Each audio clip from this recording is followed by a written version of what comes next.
আসসালামু আলাইকুম। আমরা এখন ভুট্টার জমিতে আছি। তো ভুট্টা গাছের যে পাতাগুলা কেন আমরা কাইটা দিই বা আগাটা কেন কাইটা দিই, অনেকে আমরা জানি না, অনেকে জানি। তো যারা জানেন না তাদের উদ্দেশ্যে বলে দিতেছি যে অনেকে আছেন যে আপনারা ভুট্টা গাছের পাতাগুলা কাটেন না, শুধু আগা কাটে দেন। তো মূলত হচ্ছে পাতাও কাটতে হবে, আগাও কাটতে হবে।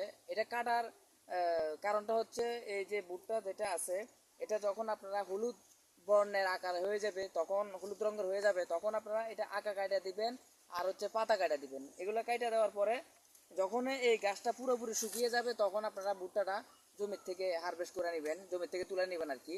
তো এটা যখন কাইটা দিবেন তখন এর নিচের জায়গাটা পুরোপুরি তস থাকে, ভিজা থাকে আর কি। তো এটা যখন তস থাকবে, এটা শুকিয়ে তসটা পুরোপুরি গোড়ার থেকে পুরা তসটা এই যে ভুট্টা তখন চুষে নিবে আর কি। ভুট্টা এটা খেয়ে ফেলবে।